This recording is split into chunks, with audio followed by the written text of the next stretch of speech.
بسم اللہ الرحمن الرحیم اللہم یا رحمن یا رحیم ویا ارحم الراحمین وصلی علی من ارسلتہ رحمۃ للعالمین۔ معزز خواتین و حضرات، اللہ تعالیٰ نے قرآن مجید کو نازل فرمایا ہے انسان کی جسمانی، روحانی تمام امراض کے علاج کے لیے، مصائب و مشکلات کے دفیع کے لیے۔ اللہ تعالیٰ نے یہ مقدس کلام مرحمت فرمایا ہے، اور قرآن مجید کو اللہ رب العزت نے شروع فرمایا الف لام میم ذالک الکتاب لا ریب فیہ۔ یہ الف لام میم حروف مقطعات ہیں، 14 قسم کے حروف ہیں، 29 سورتوں کے شروع میں ہیں، اور ان کے متعلق علماء نے لکھا ہے کہ یہ اللہ تعالیٰ اور اللہ تعالیٰ کے خاص بندوں کے درمیان راز ہیں۔ رسول اللہ صلی اللہ علیہ وسلم کو اللہ پاک نے بتلایا کہ ان کے کیا کیا مقاصد ہیں، کیا کیا مطالب ہیں۔ کچھ علماء کرام نے تو یہ لکھا ہے، مفسرین نے، کہ اللہ تعالیٰ نے ان مبارک الفاظ کو بیان کر کے دنیا کے بڑے بڑے شعراء، فصحاء، بلغاء، بڑے بڑے عظیم دانشور لوگوں کے غرور کو توڑا ہے کہ دیکھو یہ وہ الفاظ ہیں قرآن مقدس کے جو دن اور رات تم استعمال کرتے ہو۔ الف لام میم صاد ہا میم عین سین قاف الف لام را نون قاف، یہ تو وہی الفاظ ہیں، لیکن اس طرح حسن صورت میں اور خوش اسلوبی میں تم بیان کر کے دکھاؤ جیسے اللہ نے بیان فرمایا ہے۔ اب ان سے کچھ ہو نہیں سکتا کہ وہ کیسے کریں، بڑی کوشش کی انہوں نے، لیکن ایسی سلاست، ایسی نزاکت، ایسا حسن، ایسی خوبصورتی، ایسی فصاحت، ایسی بلاغت، اس قدر ان کو جوڑ کے رکھنا وہ نہیں بنا سکے۔ یہ اللہ تعالیٰ کی شان ہے، اسی نے بنائے ہیں۔ اور ہمارے ایک بزرگ نے بڑی اس پر زبردست ایک توجیہ بیان فرمائی ہے ان کی، کہ اللہ تعالیٰ اور اللہ کے خاص بندوں کے درمیان راز ہیں، اور بعض علماء نے فرمایا ہے کہ یہ اللہ تعالیٰ کے نام ہیں، اسماء مبارکہ ہیں۔ اور ایک بات انہوں نے بڑی زبردست کی، علامہ اصفہانی رحمۃ اللہ علیہ نے، وہ فرماتے ہیں کہ قرآن مجید کا آغاز ہو رہا ہے بسم اللہ کی با سے، اور اس کا اختتام ہو رہا ہے سورۃ الناس کی سین پر۔ با اور سین کو اکٹھے ملاؤ تو بس بنتا ہے۔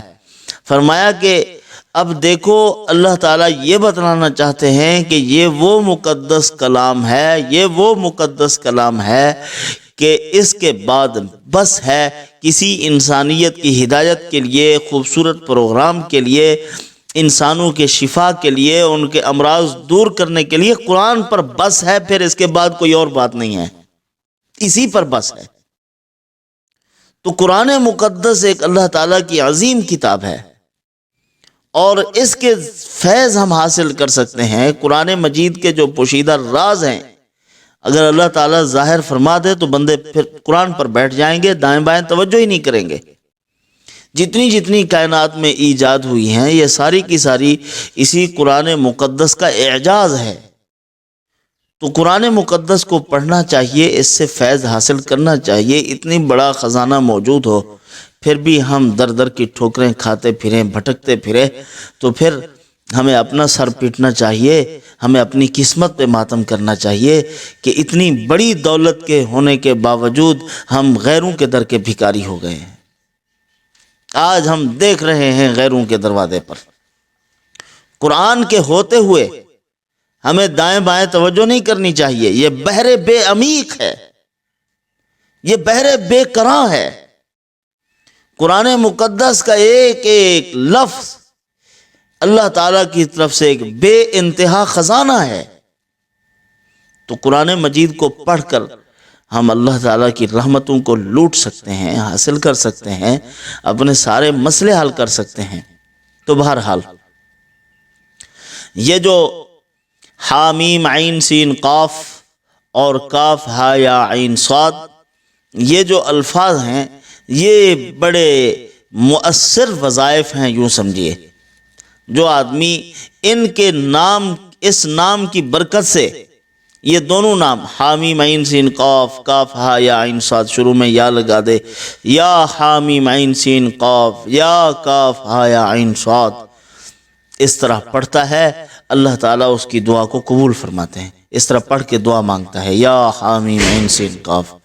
یوں سمجھیے کہ اس کو علماء نے اسم اعظم قرار دیا ہے، اس کو اسم اعظم قرار دیا گیا کہ یہ اللہ تعالیٰ کا بہت بڑا نام ہے۔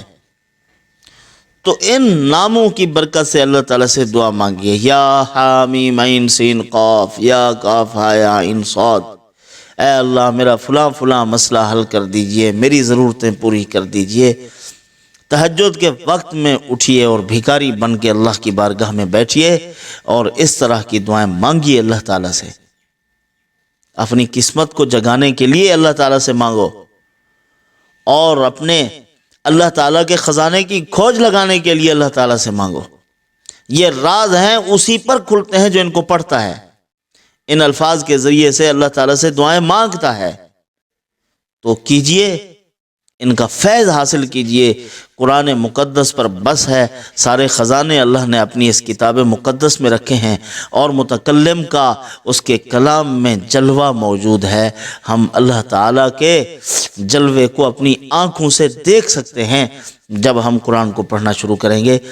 قرآن کے عامل بنیے، قرآن کی تلاوت کا معمول بنا لیجئے، آپ پڑھنا شروع کیجئے۔ اور خصوصاً جو بڑے فتنوں میں مبتلا ہیں اور ہر وقت ان کے گھروں میں جھگڑے فساد، ہر وقت نحوست اور ہر قسم کی تکلیفیں، مصائب و آلام، جو یہ سوچ لیتے ہیں کہ یہاں سے اس گھر میں نحوست ہے، ہم یہاں سے نکلتے ہیں کسی اور جگہ۔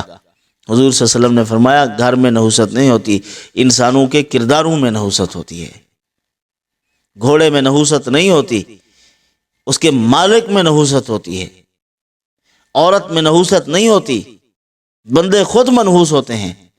پہلے دور میں انہی چیزوں کو منحوس سمجھا جاتا تھا۔ گھر کو کچھ حالات آئے تو اس کو منحوس سمجھ لیا، گھوڑا باندھا گھر میں، کچھ دن کے بعد پریشان ہوئے تو پھر اس کو منحوس سمجھ لیا۔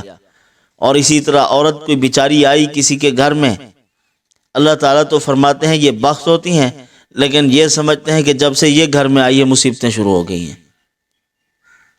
تو اللہ تعالیٰ فرماتے ہیں یہ ان چیزوں میں نہیں، تمہارے اپنے کردار میں، تمہارے اندر کھوٹ ہے اس کو نکال دو۔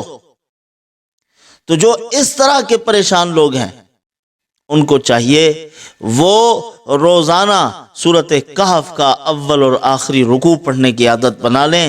یہ چھوٹے چھوٹے فتنے، کیا فتنہ دجال سے بھی محفوظ رہیں گے، جو سب کا باپ ہے، سارے فتنوں کا باپ، باطل فرقوں کا باپ ہے وہ۔ جب اس سے بچائیں گے تو اس کی آل اولاد سے بھی اللہ تعالیٰ حفاظت فرما دیں گے۔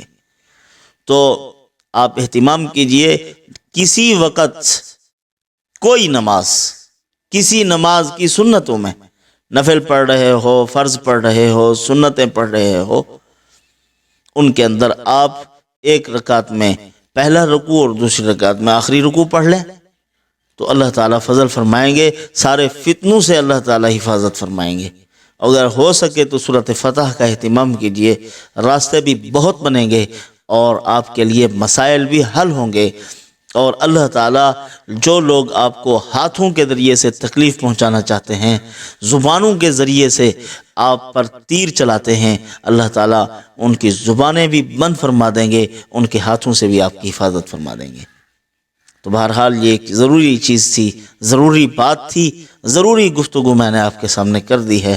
اللہ تعالیٰ ہم سب کو قرآن مقدس کے ساتھ محبت، 100% صحیح اعتقاد اور قرآن پاک کی تلاوت اور اس سے انس حاصل کرنے کی توفیق عطا فرمائے۔ وما علینا الا البلاغ۔